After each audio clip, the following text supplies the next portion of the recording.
found is that if we don't have the same language, if, for example, somebody says epic or story or agile or scrum or MVP, people very often have very different understanding what that means.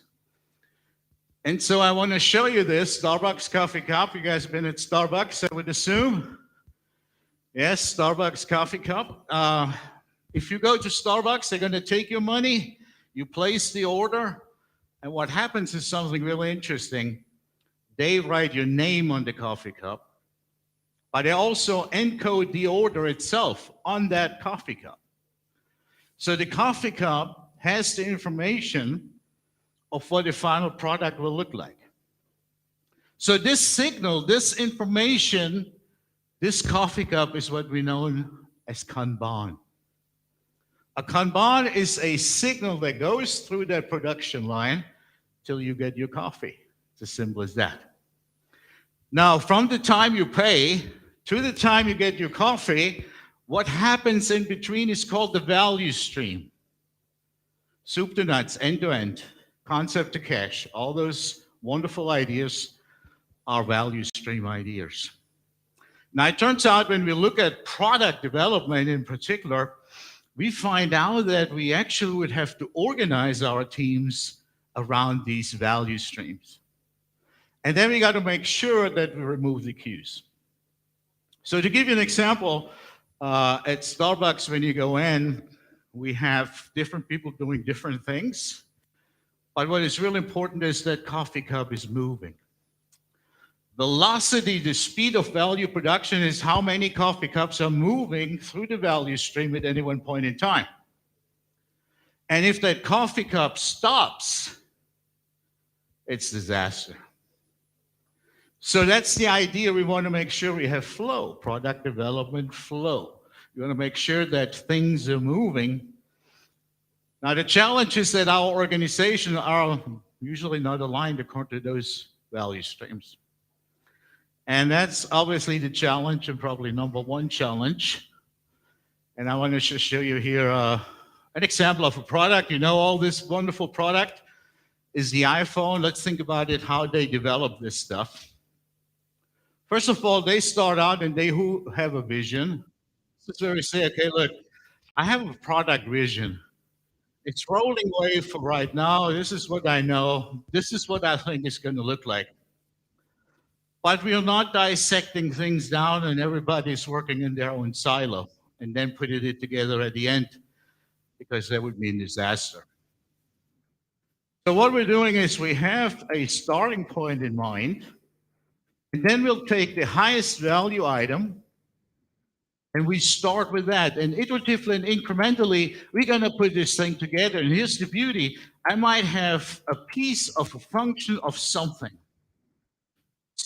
more valuable than paper.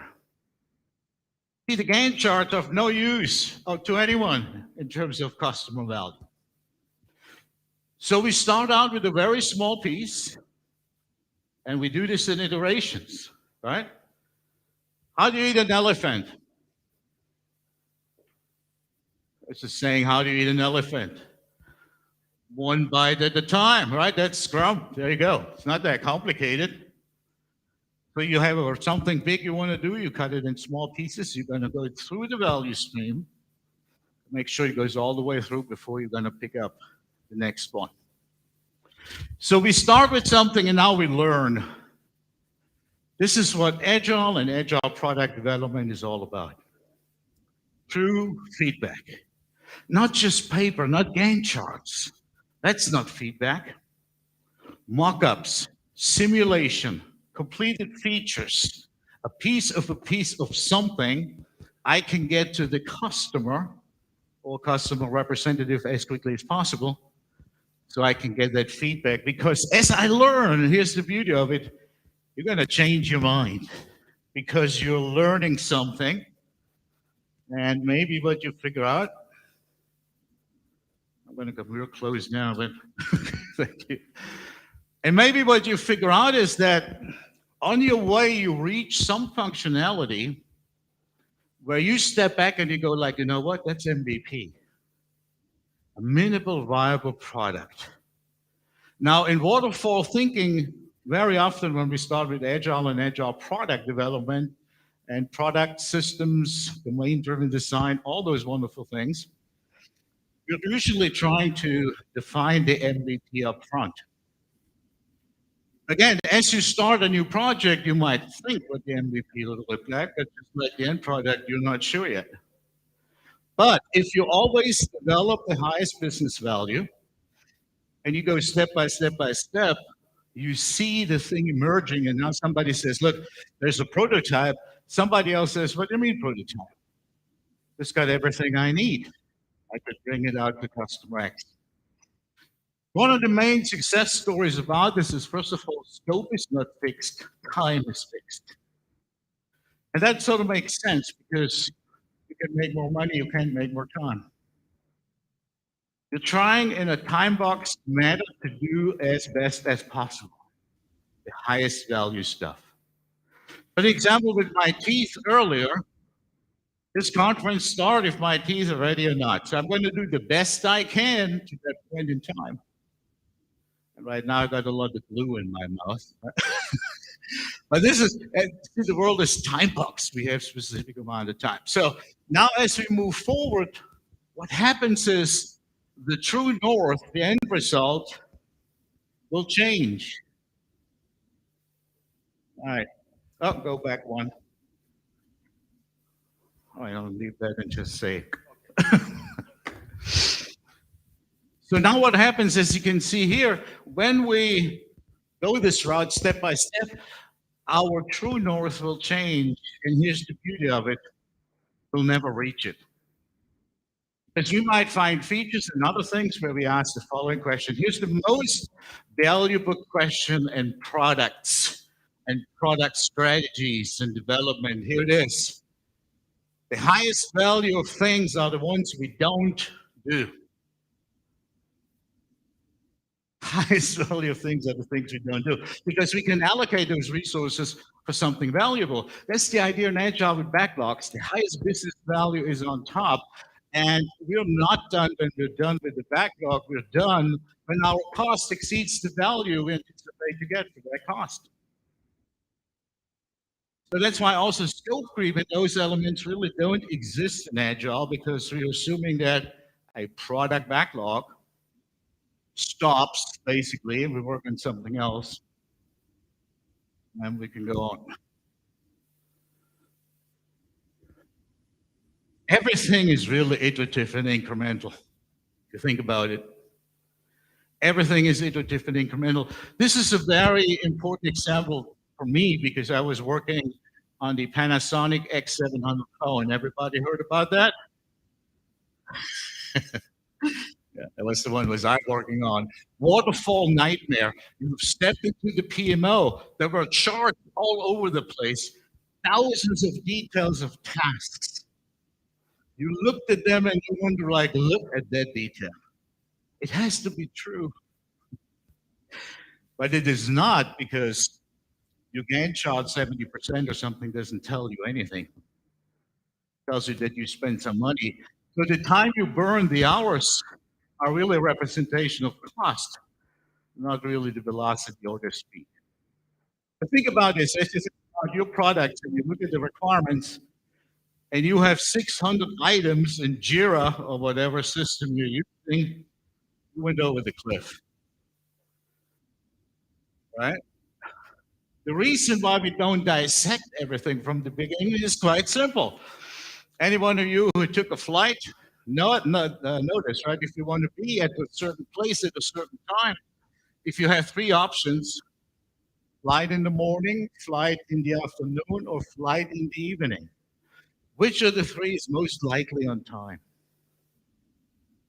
The morning one, because things are stable and then things are happening. Now, this does not mean I'm not telling people we're going to leave on our evening flight is going to depart at 1900 hours, right? I still say that, but I might have to adjust it throughout the day as real information comes in.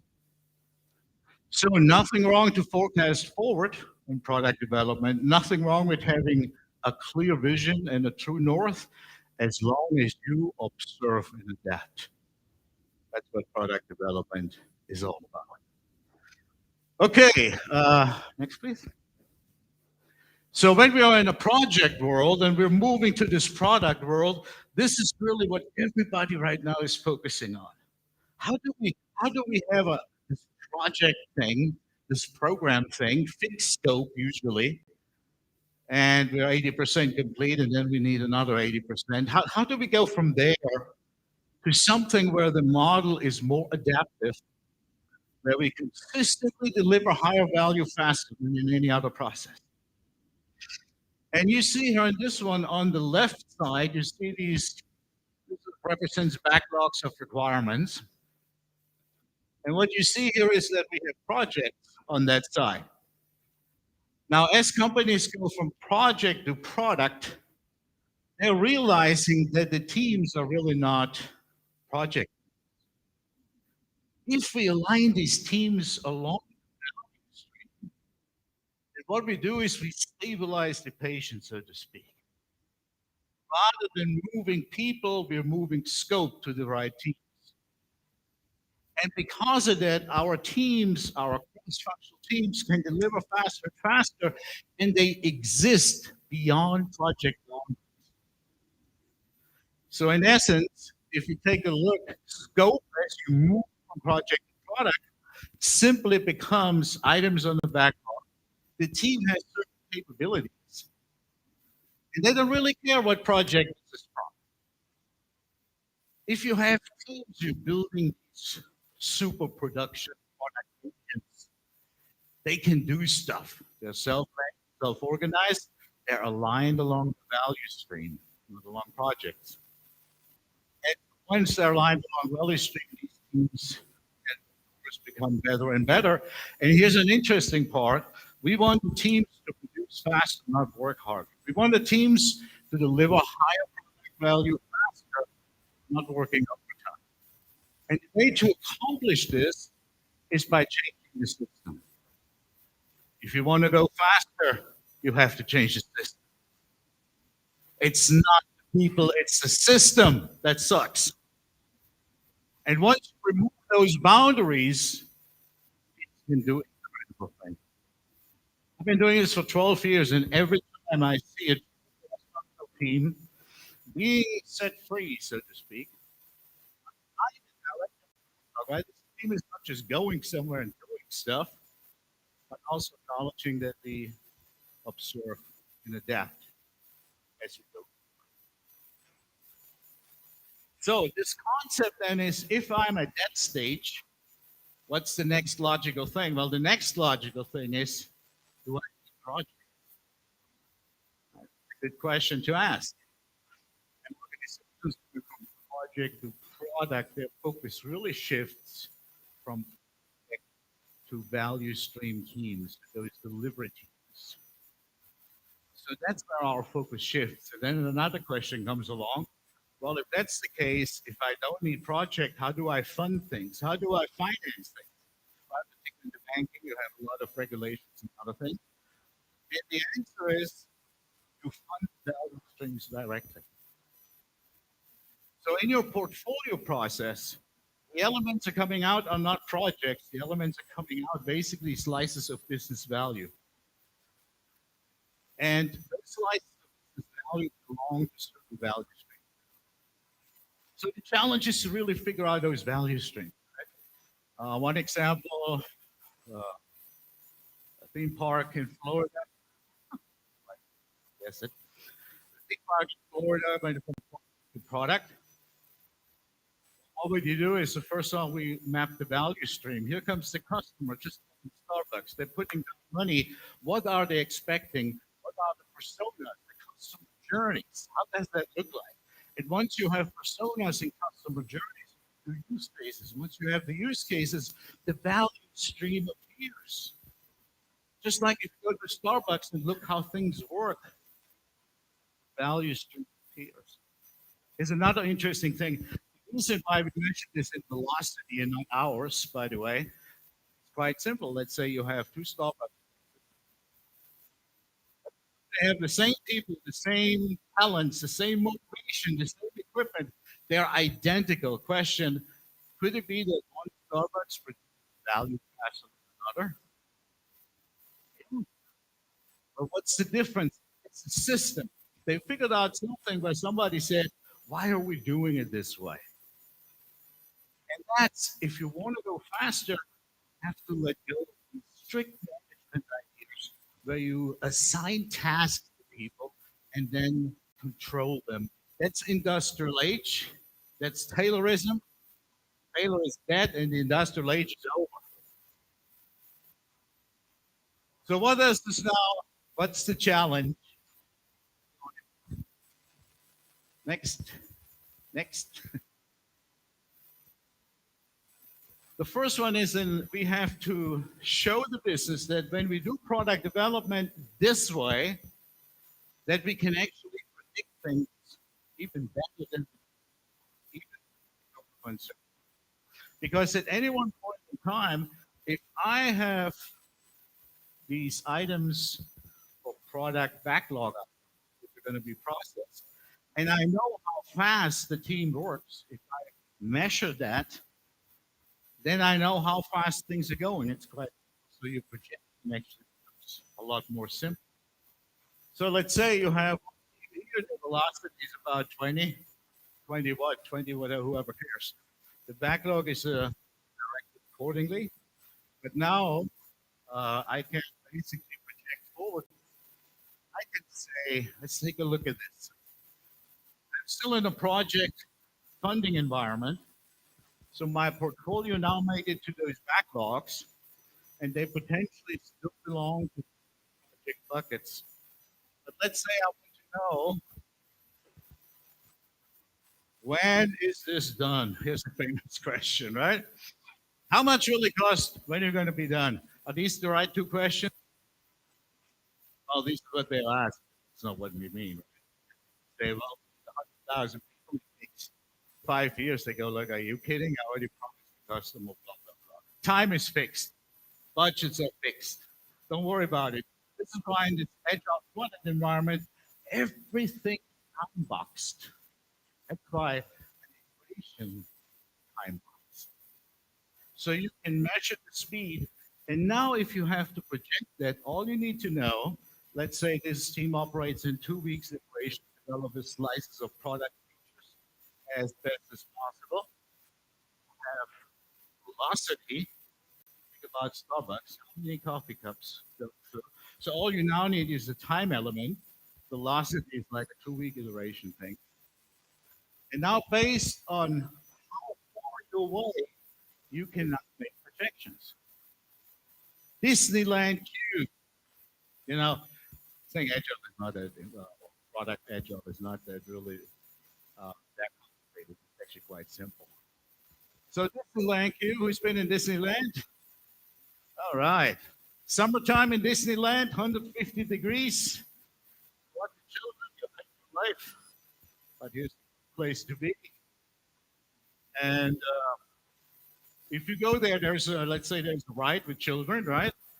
And you have to go stand in the queue. And if I want to know how long it will take for me to get on the ride, they do something real interesting. They have these little signs, right? And they say, if you stand here, it will take you 2 hours to get on the ride. Well, how do they know? Well, it's quite simple. They know how fast the ride goes, velocity, and they know how many people are in the queue, the backlog. So based on the speed and the distance, I can make projections. I go out in time. Remember, morning flight, afternoon flight, evening flight. The less accurate I become, and that's when some of you probably do planning poker, you actually see that the numbers becoming larger as you move forward because you don't have accuracy in between. So that's why there's, for example, no 30 velocity, right? In estimating something, it's either 20 or 40. And so, okay, so we have predictability. We have a path to go from project to product. We are now measuring speed of value production. In traditional environments, let's go back to Starbucks. Is it true commercial environment, we measure, oh, how fast is the coffee going to be grinded? How fast is going to be the milk done? How fast is this? That? None of this matters because if your coffee goes down and stops for whatever reason, it doesn't matter how busy these people. That's another thing about Kanban. As we implement it, and as the value stream has challenges, we map value streams, right? We have value stream efficiency. And as we go through it, if there's a queue, this is what it takes to remove it. But we also now have two different elements. Our hours are really a measure of cost, not productivity. Velocity is this measure of measuring that product development velocity, the value. How fast can we move value? And this is how you sell, for example, products. You're selling value streams. You're selling to the business and says, look, we mapped the value stream. We don't have the part and get 500 queues. Our value stream efficiency is 10%. Not uncommon. And your boss says, well, 10%? Yeah, how about you give me the opportunity to rearrange this and I'll take it up from 10 to 40%. And those 30% in terms of cost of delay will save you $10 million. Now you have an argument to go to product. It literally becomes more, it becomes innovative because you can change course and way, right? Not everything is agile. You can change everything every day, or not everything is the bread. So you have to figure it all up front. At the end of the day, the balance you're looking for in those. Uh, okay, so let's recap. We talked about value stream. Starbucks coffee cup is the Kanban that controls the value stream. I would cut these down into elements. I have something like Scrum, and what I'm interested in, not how busy people are. Because if again you want to go faster, you have to change the system. And the only people who really know how to change the system are the people themselves. If you have a manager who tells everybody exactly what to do, that works in the industrial age. That does not work in today's creative economy. Hours burned is not a measure of productivity. Hours burned is a measure of cost. So we got some really good stuff going. Now, let's go to the next slide, please. On. Now, here's an organization. As I told you, I work with banks quite a bit, but I work with a lot of other companies. I had really the opportunity to work with over 200 angels in 18 countries. So, you learn something. There's a pattern, right? It's just consistent across. So I want to show you this. So you have an organization, right? Org chart look like something like this. You have your silos, you have the this hierarchy, this industrial age hierarchy, which is embedded into the system, into the DNA of the organization. Now people say, well, we have to change mindsets. Oh, we got to go this new mindset, product mindset. We have to change people's perception. How do you change your mindset? You can't. It's like changing someone's religion. It's of course possible, but here's something really good. It's called Conway's Law. Conway's Law figured out that your organization looks like the product result will be structured the same way. So if I have a user interface department, middleware department, a mainframe department, guess what? That is going to be my IT structure. So our organization is really organized this way, but our product functionality goes this way. I need user interface, the middleware, the mainframe. I need all of this. That's my value stream. So the value stream very often is opposite. And here's the one thing I learned. If you are really serious to go to the product environment, you have to change the structure. If you're not able to move the needle maybe with a small team, and then you show results. You have to make sure that your executives understand that you have to, at some point, move the structure and organize around the value streams, ultimately organize around products, have teams that are stable, and have a portfolio level that funds value streams. That's the idea. Now, is that possible? I tell you, it's extremely difficult because in our organization, this has to be top down, right? So you got to really have somebody on the very top level who understands this, you know what it takes. I work with companies where they said absolutely cut everything apart, rearrange it. 45,000 people, they don't have a problem doing that. And then there are other companies who say, you know what, that's the way it is. Nothing. All right, one more slide, and we'll wrap up here. So if you think about the slice of the cake, my God, we got Starbucks. Uh, well, if you look at the slice of the cake, right, the cake has layers. Right? This cake has layers, and you know you have icing on top of this cake, right? And your organization again is structured probably according to these layers. That's work. But your customer, your product wants a slice of the cake, a slice of business value, a slice of some functionality that is valuable to you, a slice where we can measure the cost and know that we can ensure we're using something that the value exceeds. Otherwise, why do it? So backlogs are ranked by business value. And if we have these layers of the cake and we can't change it, it's probably still very limited. Because now you have silo backlogs and you have the scrum fall, you know, this water scrum somewhere in between. You got a lot of agile lipstick on the waterfall cake. So one company I just recently visited, they brought me to the room. They said we have daily stand up. Oh, great. There were two people in the room, a table with a speakerphone, and the speakerphone rang. Everybody stood up. So like, what the hell is going on now? I said, well, stand up, Carl. It's a daily stand up. How do you know the other folks are standing up? We don't know that, but this one is a planning meeting, and it will take several hours because we have about 500 items in Jira we need to dissect. So now what happens is their backlog is really disguised as a task, disguised as something else. Their value stream, their edge of not aligned value streams.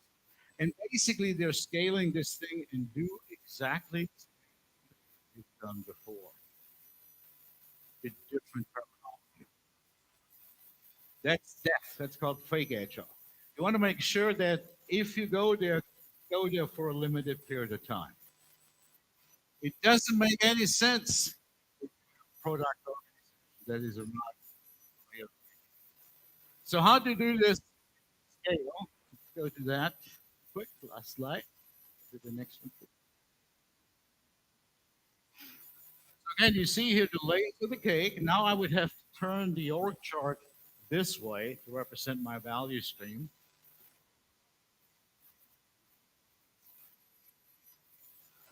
And now we want to scale it. Here's the best way to scale. If you only take one thing with you, here it is. The best way to scale is not to scale. Because now you're moving decisions again along the hierarchy. The best way to do it is optimize along the value stream because it turns out that teams optimize around value streams are decoupled. It's fairly independent. So you need to really think up a way to coordinate stuff because things are dependent. But again, as soon as you slice the team according to the slice of the cake, you're almost there. You don't have to worry about moving stuff higher level. So here's some of the scaling frameworks. I want to share one with you. This is Scaled Agile Framework. It is a product development framework. You see on the very top, portfolios are really aligned to value streams. The value streams are then realized by agile release frameworks, and then everything is sort of organized Challenge with this framework is that people look at this as the blueprint and they start agile and they immediately scale. And if that happens, you really have to start through what the product organization look like. Start on the top, something interesting. System architecture is also off the top level. All right, to sum it up, don't underestimate the status quo. If there are only 4 or 5 functional managers in your organization out of 2,000, they can make this thing, and they will take power from them. You move power from the slices to the business to the product. You move power away from slices of technology to the business to the product. And obviously, somebody will lose and somebody. Okay, so that's just a little example of how to scale it. So remember Starbucks coffee cup. Somebody asked you about Kanban and different things also on value streams and how to map it and how to get there. I certainly do appreciate your time. I think we have a Q&A now. All right, so I'll hand it back over. Thank you very much for listening in.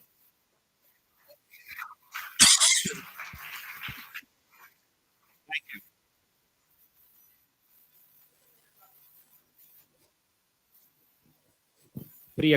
Before Carl, the most frequently asked question in any conference I organize, will we get the slides? Yes, you will get a copy of the slides. Carl's and all other presentations sent to your email address immediately after the conference has finished. You can take pictures of the slides, but you will get them in your inbox. Thank you. Hi, I have a question. First question. Do you hear me, Yes. Carl? Oh, sorry. Oh, here. I'm sorry, I didn't see you. So thank you. I live the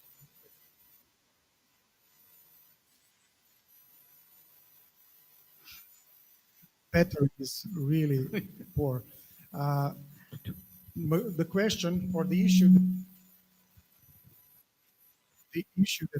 that is, let's say, the, most, the issue that I most often came to the agile approach is the customers and their budget.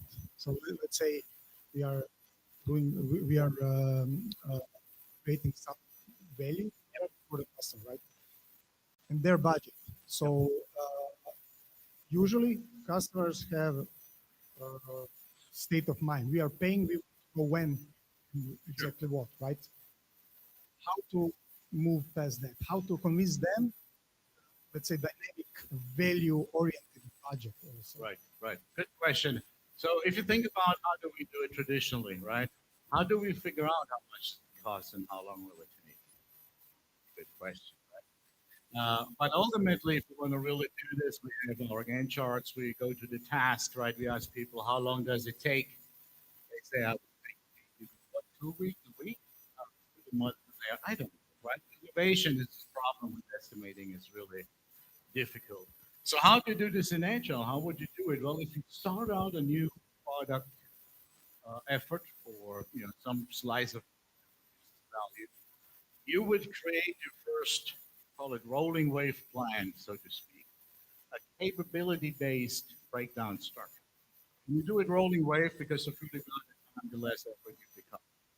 We estimate, relative estimation, to estimate that. So each one of these requirement pieces will have a number. That number is relative. It doesn't mean anything in an absolute way. That's what points. Now the question is, okay, let me think about this. How much will it cost? Well, I got an iteration. I got 10 people on the team, just $50,000. I just measured velocity. I saw it with my own eyes. I saw it. This is how fast they produce stuff in 2 weeks. That's my velocity. I have $3,500 or whatever per point. That's my cost. And so here goes your cost. The duration, the duration is based on the Disneyland queue, right? How far are you away with your item? And again, both things together, Disneyland queue, it's just how they figure out hey, when do I get on the ride? Well, here's your answer. Standing there and everything is time up. So we can project it, but keep in mind a lot of the larger organizations do not accept any estimates unless they have velocity in the team. Velocity is measured. It's measured. It's not predicted. It's actually looking at how fast they do. It's like going to Starbucks and say, okay, I just saw they do 50 coffees here in about half an hour. I got to watch this, otherwise, no, it's almost impossible to predict. So, and again, you can't control what you can't measure. That's another beauty in Agile is if you really understand the system and make it work, I think you're more accurate. So that's how you can answer it. So you would say based on what you know today, based on the speed reductions of teams, based on the cost of one point and how much it costs me, it will cost that much, it will take that long, but use the cone of uncertainty. So you operate within. As soon as you do one iteration or two, you adjust the picture. And here, you know, if you have cross-functional values big teams, you only have to do that once because the teams persist beyond project. So you have a new scope plan come in, a new request. You have the team say, "Hey, here's a new value item I need to do. I need to estimate the backlog," and the team will estimate the date. That's why it's so important to stabilize team. The more stable team, the more accurate you become. Thank you very much. Još jedan pljesak vas molim. I dok se tim za panel polako sprema, ja bih vas zamolio da slobodno odete na H-Slides, zato ćemo svakog današnjeg spikera na dva parametra, a onda panel samo na jedan.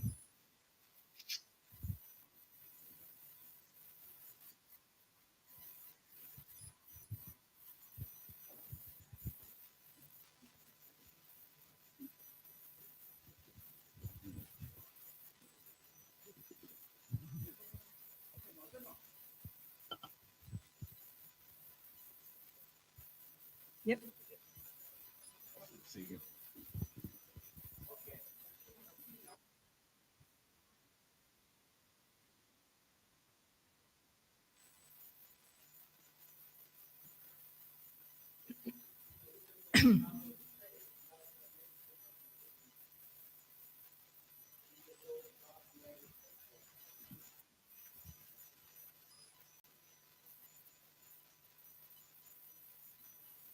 All right, then let's wrap up.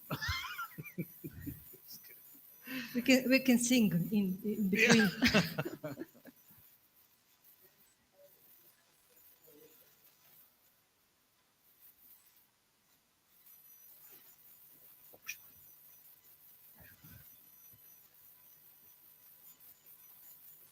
So we're waiting for questions. Is that what we're doing? I, Oh, I okay. have I'm questions.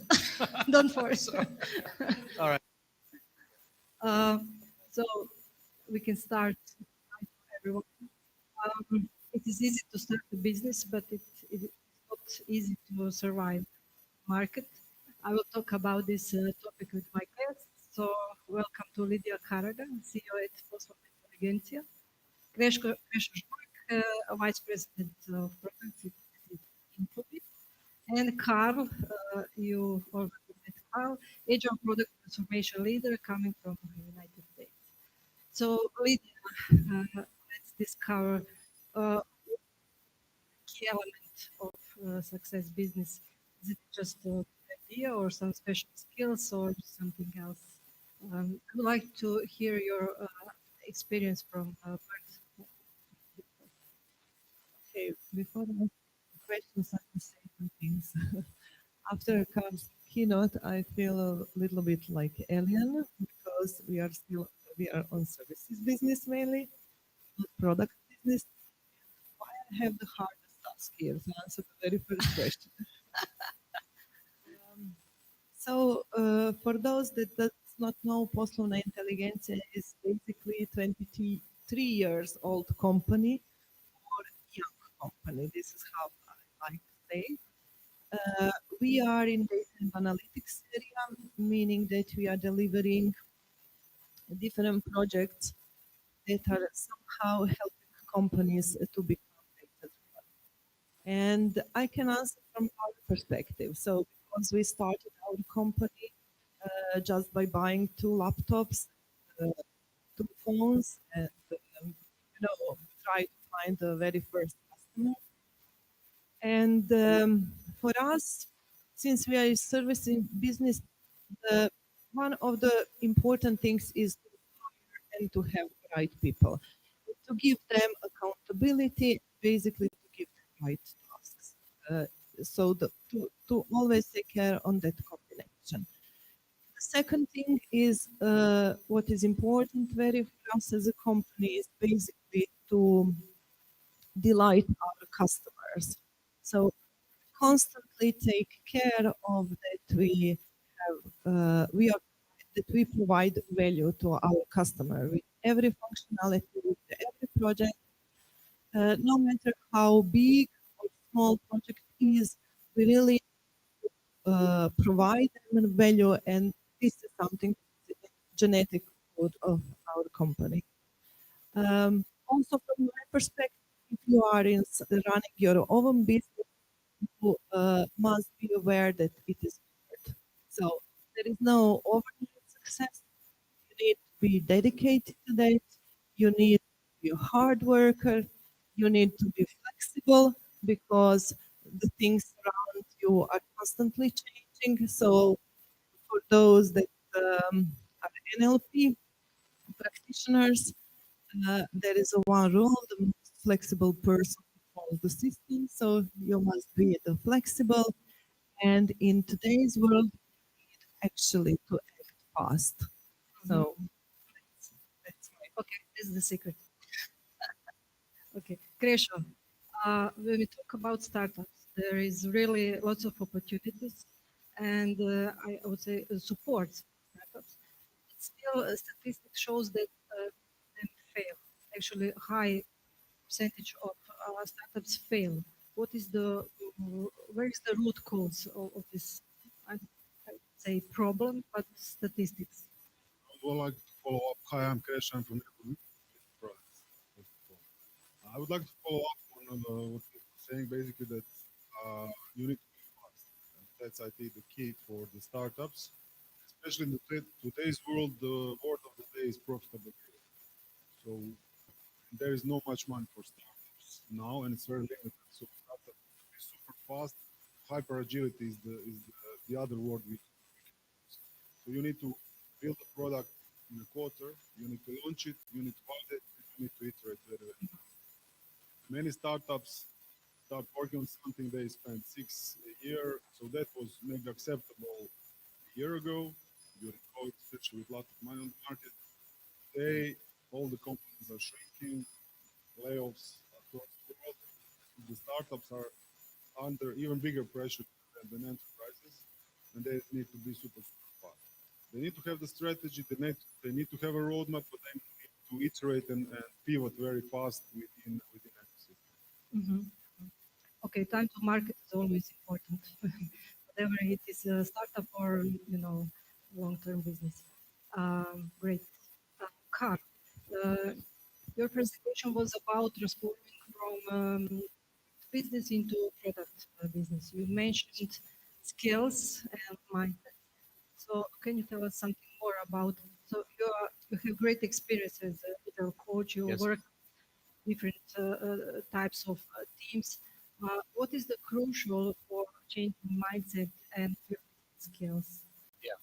So in changing mindsets, again, mindset and culture follow structure. So if you, that's why I said earlier, if you want to go faster, and Deming said that decades ago, you have to change the system. It's literally the structure which inhibits people to do it. In terms of skills, obviously you got to have motivated. I rather like motivated people who have a positive attitude, right? So higher attitude trains skill is also something. So I'm a big believer in assuring that the system um, works in a way so that people can innovate. They can only really innovate along the value stream. Very often there's a challenge or something which people in the silos, they say, okay, all right, we'll do this on the user interface and make those changes. Well, if the other people are not in the room, this is where it's going to happen. But maybe the solution is already there on the back end. Or maybe somebody says, are we doing it this way? That's the key point. Changing the system, changing the assumptions. That's why in Agile we have 2 weeks iteration, and we'll take hours at the end of each iteration to retrospect, find better ways of how to do things. And empower people, people who can make decisions on their own. They can change the system. There are Okay, little but teams out there who are some Please. guys are just not familiar to they don't want to make decisions. You know, they are more just tell me what to do. yes. I'm waiting for a Again, task. it's a mindset. Mhm. The reason why they say it is because that's how we condition them, Mhm. right? For the entire life, I was a systems engineer. For the entire life, people came to me and asked, Carl, how long does that take? And then I was accountable to what I said. Engineering, by its very essence, is not predictable this way, right? You have to measure. You cannot really say this takes you 10 hours. The system is not linear. See, in the industrial age, if you have somebody assembling tires to a car, and you sit there and you say, okay, that person works for 2 hours, you can project using 4 hours that there are probably twice as many tires on the cars assembled, right? The industrial age is linear. If you go to the creative economy, there's a software engineer, and that software engineer works 1 hour. Uh, can I say that that software engineer will produce twice as much in 2 hours? And the answer is no. There's no way. Maybe should have just taken the day off and put Yeah. other bugs in there or something like that. So it's really the measure not around individuals per team, the speed of production of teams. And if the team can change the system, if you allow them to, if you empower them to do it. So as leaders, you are the environment creator, right? You're playing with the environment to see what people can do. Obviously, if people report to 5 different slap edge on top of it, you're basically adding another layer on top that does not work. You have to remove those micromanagement. Mhm. Right. So, according to people's skills, what type of education would you put on priority list? You mentioned NLP, maybe.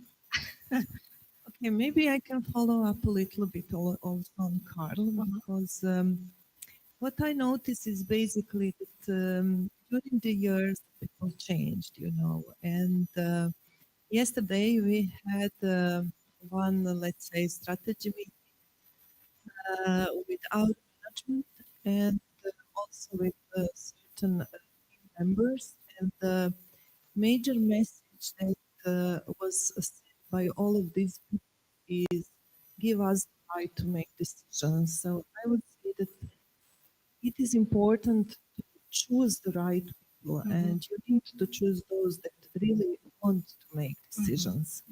That is, and you ask about skills. Yes. Since we are in technology business, we always divide the skills into two major groups. Let's say the first group is technology, and this is something that we learn very easily. And the second is this soft skill set, and this is a really huge area. Um, we put a lot of effort as a company, build this part of the skills. NLP, uh, active listening. Active listening is a really great skill. For those that are not aware of that, I really encourage you to try to practice active listening because when you practice listening, listening of your customers, listening to colleagues, listening whoever you are talking to, when you are focused to really listen and understand what that person talking to you, it's really something that's great. because you understand much better each other and you can produce much better result together as a team. Sure. To consider two things that we are looking at. One is the passion, and the other one is the willingness to learn. That's the one another name of the day. ChatGPT is coming as a flood, and really a lot of business processes, a lot of products will be disrupted. A lot of us here, all of us here, will be disrupted if we don't adapt to the large language models, other AI initiatives. Passion, because it's important, and leadership, that people, that you can actually assign them anywhere. They can work on different projects, no matter their, let's say, background or education. We have people which don't have any formal education, which work on parking, which worked on selling eggs and selling beers. They are working with top CEO level from Meta, Google, and the passion was driving them actually. So as you mentioned, artificial intelligence, etc. So let's talk about new technology, smart technology, artificial intelligence. Not, we don't need to discuss, about scary future. Let's talk about it as a tool. Uh, is it important today to use some, yeah, to use innovation for market breakthrough or to build sustainable business? New question. Yes, or just make different presentation, differentiation on the market. It's critical to innovate, and ChatGPT is the innovation tool today. The innovation doesn't come from sitting under the tree, not anymore. If you're sitting under the tree, the apple, and then grab it. So on. Innovation comes from talking with the customers and quickly adopting new technologies in the market. So that's key. But talking with the customer, identifying the problems, and then applying them, talking with friends, talking with colleagues, talking with partners, and then getting what is the problem and trying to find an innovative way. Not innovation is not like magic wand and or sitting in a room, brainstorming sessions, ideation sessions. It might happen, but most often it happens when you are talking to customers and sensing the real problems. ChatGPT or large language models are the technology today which might be really is innovative and is disrupting. So yes, definitely people should adapt to it. But, the natural motion is that the engineering starts using it.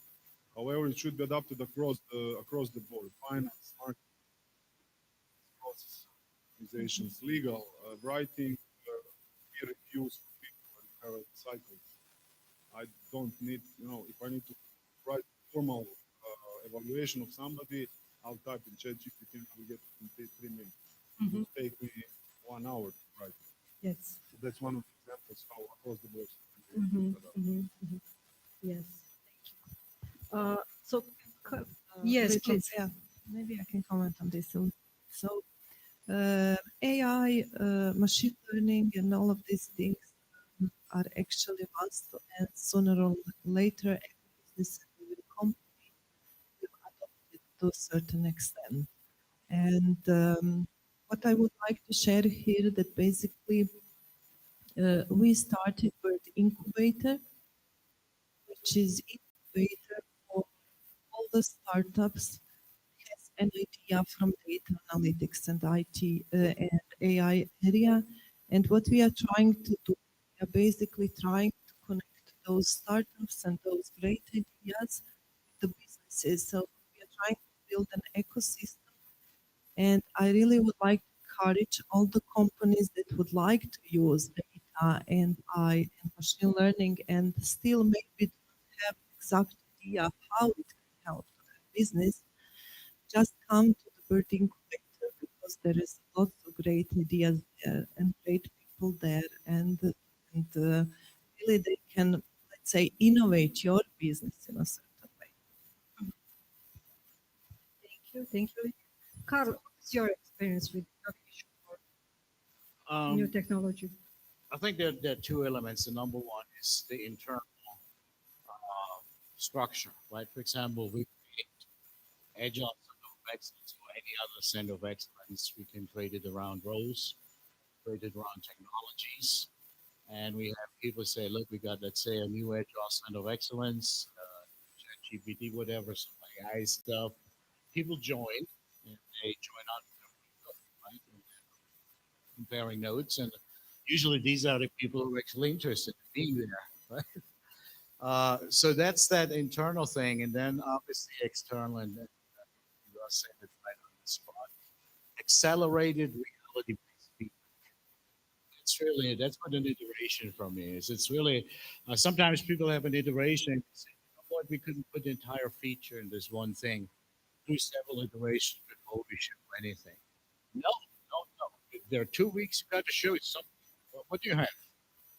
Maybe just a partial thing. Maybe you have to simulate other elements. Maybe you have to um, show some mock-ups or prototypes, elements that helps you reflect internally as well as shows the product owner, the voice of the customer externally with the right path. And one more thing I want to mention, which is I think extremely important, is the idea of fixed scope, right? That we know it all up front. I believe there's such a thing because as we learn and as things change, scope will change actually. I just read that the highest paying jobs in the United States did not even exist 6 years ago. Okay, so that puts in question, how long should you study something before it actually becomes obsolete? So having these centers of excellence, basically creating the environment that people can collaborate and provide feedback, learn from one another, take the initiative. As leaders, you're going to create the environment to happen, and so that you can coach and so forth. And then your sprint review, your demo, I call it showtime. Show me something. And maybe somebody says, product owner really this is power on a product or product owner system. I could say that I have a requirement. I need a user authentication, and that's the product owner. I believe that a box should be that big, should be that color, it should be green. I should click on it, and this, that, and you can get into this traditional product requirements definition. That's one way a product owner could do it. You basically channel and you basically starve innovation. Or the product owner can say, I don't know, you don't know, the customer doesn't know, nobody knows. Team, why don't you come up with 3 different ideas? My deliverable for this iteration is, well, show me 3 different things. By the way, I spent 5 points on money on that. Okay. The best you can do in the time and the money we have. And there's a reason why in Apple, the older Microsoft system, that if you have user authentication, the box popped up, and all that, Apple products and box shakes. Now here's a good example where the team innovated something, and here's the beauty of it: it probably costs less in the life cost of sort of, the lessons for me is to come up with something that costs less and provides more value. And you only can do that with that real time feedback. So make sure have demos on the teams, and as you scale it up, system demos, usually do big events. The team shows of knowledge. The customers or product owners, the voice of the customer, can provide feedback. Um, Ideally, you won't actually get it in the field right away. One more thing, they want to bore you to death, but let's see some of the other places. They push the decision making forward to put something in the release fairly almost at the team level. And the team can create something and try stuff out. Right? They use feature targets, turn it on to friends and family or whatever they call it, and then they get feedback. It turns out that they do not accept a full development of a feature if the team hasn't brought feedback from the customer. And if you don't have feedback, you don't know. But that's good. It's an Yeah. interesting concept, right? So we now have technologies, the CI/CD pipeline. We can integrate and test and develop continuously, release on demand. We have capabilities, DevOps, right, to get stuff out to a smaller group, turn it on, and see what happens. And that's just a very different world than, okay, let's figure it out for 6 months on a piece of paper and execute it. Yeah. Sorry, it Thank was you, a Carl. long answer to, I don't know what No, the no, no, no, question. that's okay. Don't worry. I will cut you if I have to. Krešo. So, yes, time to market is and speaking the innovations, research and innovation. Okay, we are focused now on incremental development, building some innovative solutions that will, keep us on the market regarding differentiation, um, incomes, and everything else, customers' satisfaction. But what do you think about long-term innovation? For example, creating a department, R&D innovation department with separate dedicated teams and dedicated budget. You know, let work something, they will find something, for the long-term business transformation or Might be doomed to failure, but there are also quite nice examples of it. So usually, the innovation should be validated very fast. That's one thing. But there are examples. For example, Uber has this, they call it vacation, like you work in vacation. They gave their teams the ability to work from I don't know, from Hawaii.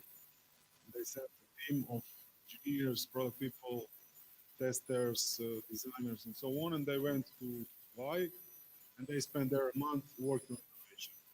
And that's where they realized Uber Eats came up. They were locked somewhere in some place, and they were unable to get food. They came up with the idea of Uber Eats.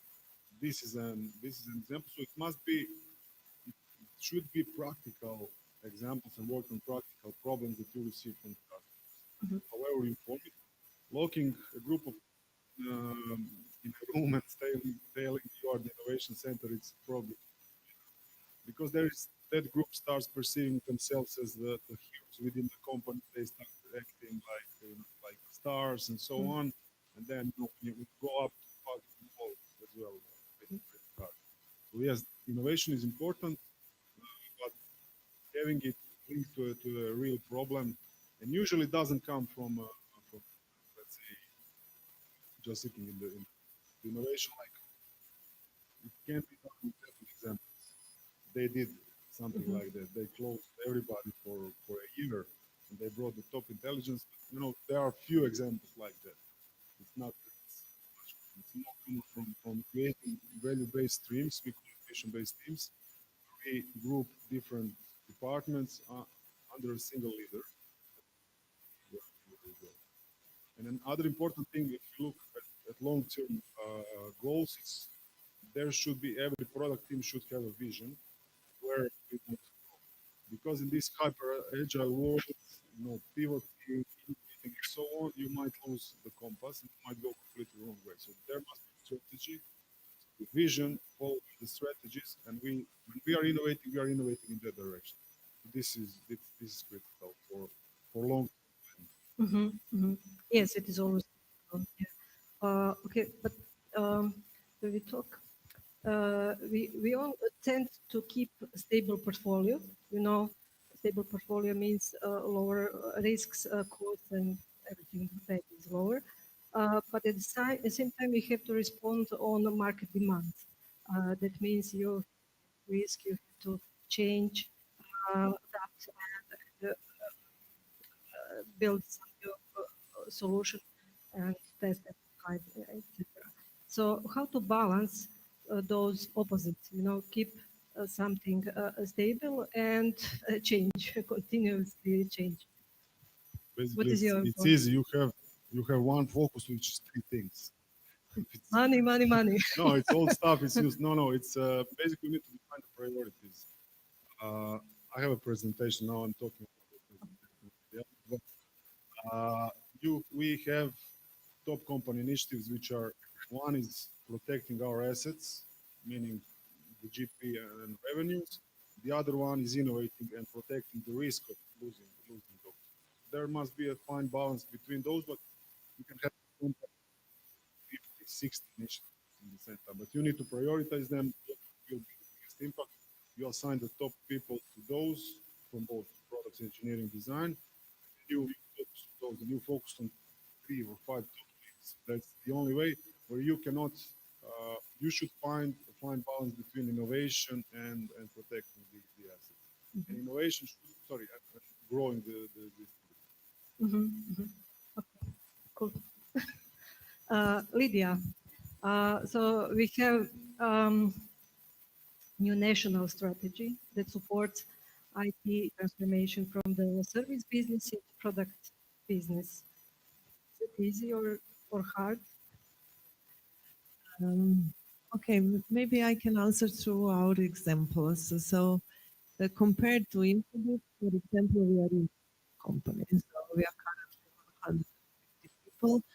But for us, uh, it was important really when somebody wants to innovate to give them an opportunity to innovate and to encourage that. And we started as a company, and we had this research department initially, and the idea of that department was to produce accelerators for our services business. Um, and 5 years ago, one guy that was working in our company come up with the idea to build product.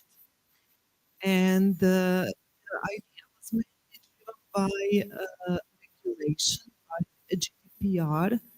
And we said, okay, let's try. We have some budget, and they formed a team, and they start to build that product. And actually, last year we carved out that product into completely new company, and this is independent company now. That product is on the market. We have 100, more than 100 customers. The name is Data Privacy Manager, and now it's really, and we have a team there. It is approximately 30 people. 1.5 years ago, uh, another set of people come with the idea to develop another product. And we said, okay, let's try also with that. And we start to develop our second product. This is XBRL Point, and it's for companies that are listed on the stock exchange and are obliged to submit their financial reports in a predefined format. When we launched that product on Asian market, we won 25% on of the market very fast, and we are developing that product further now. So, what I wanted to say, we as a service company initially encourage our people, we give them a budget. We launched one more company that started with just an idea how to innovate what we are doing. We are now doing that with another product. We are positioning ourselves in a very specific niche, which is called RegTech niche. And this is a, let's say, type of software that helps regulation, because also the second one was driven by regulation. And we always take care on that ratio between how many we have these stable services, this is revenue, this is from where money is coming, why we are building. So that's our story. Okay, another question. How to scale? I'm again back to how to scale from one product uh, to, to portfolio. It's not just related to startup, it's related to transformation, Yeah. service product. Yeah, we don't have, let's say, a ultimate goal to become a fully product company. We are in consulting business. We have to provide value to the customer, and we are in data. And this is the hottest area, I would say, today. If you know what you can do with the data, you really can help businesses all around the world. But we continue on our way with innovation in a way that if we look to all our projects we delivered, I don't know how many hundreds of projects to different industries, for example, to telecom industry, to retail industry, to, I don't know, banking industry. And how transforming our business also now is basically we are taking all of these that are done in one industry. We recognize there are some common themes for all of those companies. And when I say common things, I think in terms of content, in terms of functionality, and we are taking these packages, transform them also to the products. So it's always some kind of combination. You are looking for a new way how you can provide value to the customers. And of course, how you can keep track on the profitability and all of these things that Gresha mentioned. Joking. Carl, so we were talking about agile. Today on the market we have various methodologies, design thinking combined with traditional waterfall, agile frameworks, lean development, etc. So, despite all these methodologies, I have a feeling actually I have seen that at the start you have an idea, case idea. At the end of the development, this end product is different from the first vision. But what is important at the first criteria when we select this case is whether it fits to strategy or some special uh, but at the end methodology we have different results. What happened in this process between I have an idea and here we are? You just described agile every frame. It's Uh-huh. like that, right? Because again, you have this plan, that North Star, and as you move forward, that changes as you learn things. If you look at frameworks, separate that real quick, there are frameworks and scaling frameworks. Also on the team level, scaling combined. As we then look to decouple things and not 100% successful because you have some core, right, which runs across different products. So you have to somehow scale it. Now, in my experience with all the financial companies, seldomly they just framework and say that's what we're doing. Once you see that trend, which is quite concerning, there are a lot of shops who say, okay, we do safe. This is a safe data shop, framework shop. And you have to be safe certified and all that to get there. I think that's the wrong approach. The thing is that if you do certification, so safe has value stream elements, right, to focus in terms of the framework, and ultimately you have to build your own as you scale it. It's really so dependent on the nature of the business, the technologies they're using. Hey, you got mainframe in the basement, or you have services which are naturally more decoupled. What is happening? So balancing in terms of methodology. Now, there's agility on one side. Development usually is agility. Try this. That's cool. I think we should do this or that. And on the other side, you have operations. Operations is scared of agility. They're looking for stability. So you always have to have a balance between for DevOps, right? It's basically shifting ops left into dev, basically getting them closer together.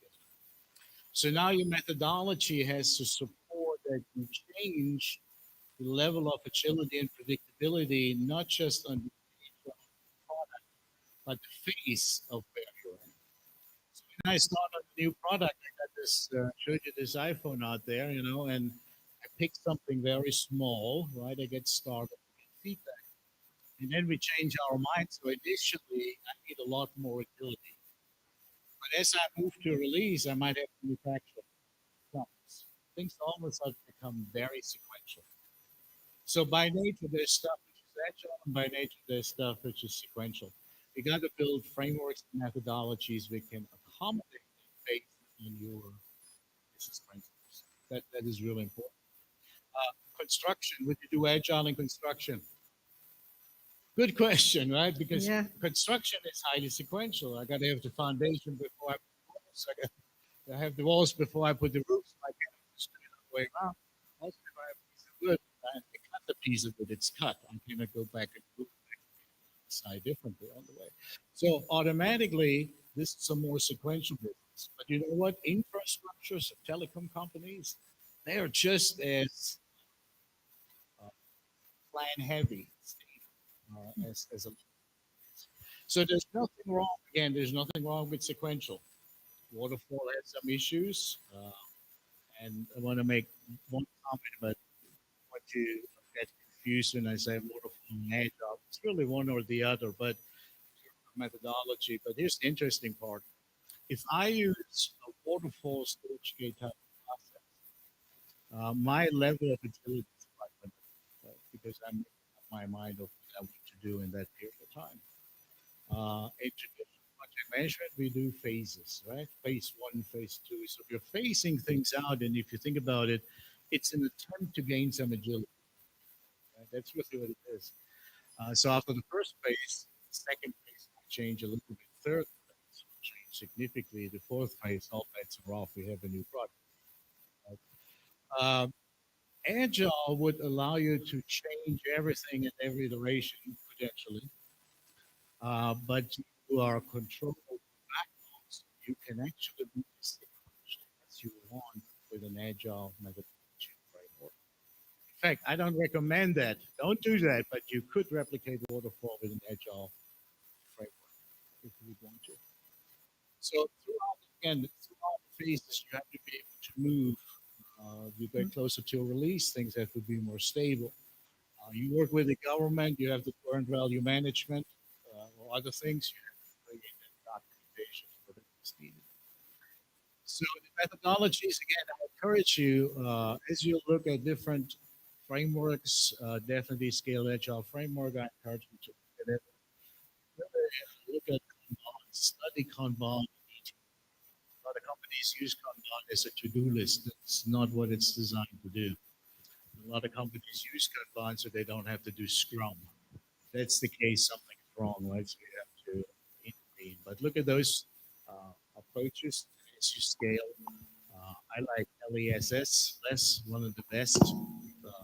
Obviously, Spotify as a company has done certain ways. There's really no Spotify model as a company, but you can also study a company with two major clients in the banking industry actually using something based on that. But we continuously adapt it and change it. Mhm. If your framework is the same, there's another problem. Think about, people mentioned Toyota production system. The production system manager walks in, says, show me the process. How do you do things?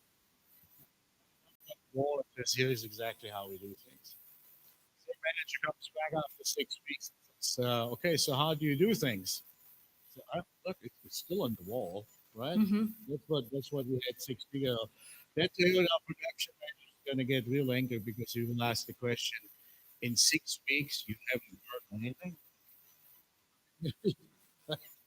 So when you hear a lot of Toyota production system ideas, it's actually because they become agile in a lot of things. If you look to the Toyota, say that the Lexus line is actually the most agile foundation. They will build the production systems. So take a look at SAVE, study less, LESS, Nexus. Go read, study, and then something that works with this. And the less processes, the more agility you have. So keep it simple. Okay, Krishan, please. Just to add on less, we've adopted less, and self-organizing teams won't work.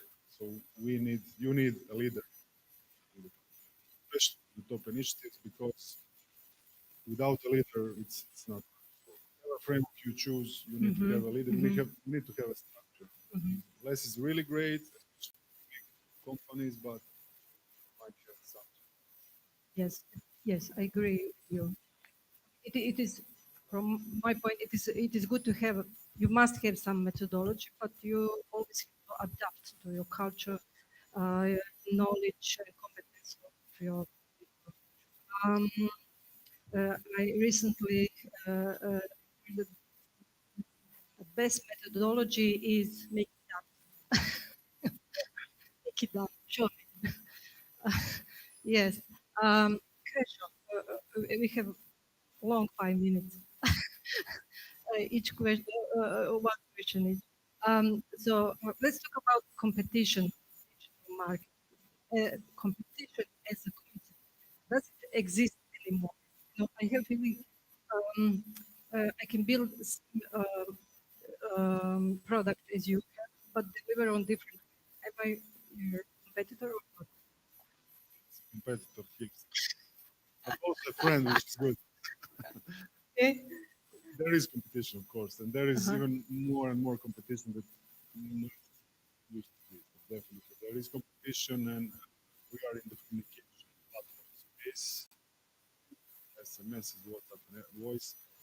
There is a lot of competition, but what is interesting that some of them are also partners. So you are trying in terms, Lydia was telling about expanding into other markets. So everybody is looking who can expand their business. So Mhm. first comes the adjacent market, and then you are expanding another adjacent market in Uruguay. Ecom started selling electricity. They had infrastructure cooling systems. They were able to do it. So we are also entering now into the IoT space and adjacent markets because you need, because from one side there is the competition pushing you, and the competition is innovating and serving the customers with the complete set of products. You're sending SMS, and then something came, but you can send an email, it's better than SMS. Okay, we need to add email. It's horizontal scaling. And then somebody said, okay, but if you want to send, you need a marketing automation tool. And I'll buy it from the company which offers everything. We need to enter that. And they say, okay, but we need a marketing agency which will build the campaign. Okay, we should partner or build internal marketing agency to build it. So this is how actually you expand because the competition doing the same thing. Yes. Thank you. We must mention customers, Lydia. Yeah, actually, you mentioned the customers in one question. Usually when we talk about B2C or B2B, during the production, we measure retention, churn, and everything else. So, what about customer engagement during development? Um, it is important. I think I mentioned it several times that it is extremely important to get the feedback all the time. Actually, have an action on that feedback. Yeah. Carl, please. Yeah, just to add to it, um, there are projects and systems and things out there where companies did not ask the customer, right? If you look at Ford Model T, Henry Ford was asked, well, how did you come up with it? It says, first of all, I didn't listen to the customer. Because if I would have asked him, they asked me for fast courses. That's not what I wanted to do.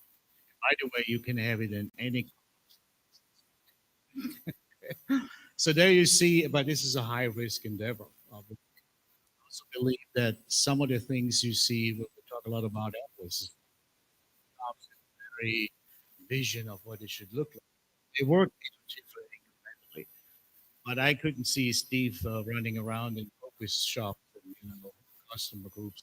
That he had a specific thing, he changed it completely different way, completely different user experience, and yeah. So again, there's a balance between how much a leader influences based on strategy and ideas and philosophy and goals, and how much the customer contributes. I think you have to really consider both. If you always want to listen, if you always listen to the customer, it's probably not getting you there. You're probably going circles quite a bit. So balance, agility, and predictability. The key. And all comes down to leadership and use less framework regulations because it's very minimal and you can build up on it rather than taking stuff out. adding on seems to be easier. All right. Okay. Maybe this- one just Yes, please, comment Heidi. on that. Also, there are different layers of how you engage your customers. Use feedback just to inspire, but you can use the feedback to decide on the functionality of your product. So it is also important that you think about that, what you do and on what layer that you receiving. Feedback of the customer is very important. Yes. Okay. Thank you all very much. We can continue our discussion during the coffee break. I will, about closure. What to say? It is important to understand market movement. It's important time to market. Be innovative. Build your skills. What else? Be agile. Everything is important. Do you have something to add? Did I mention? Thank you.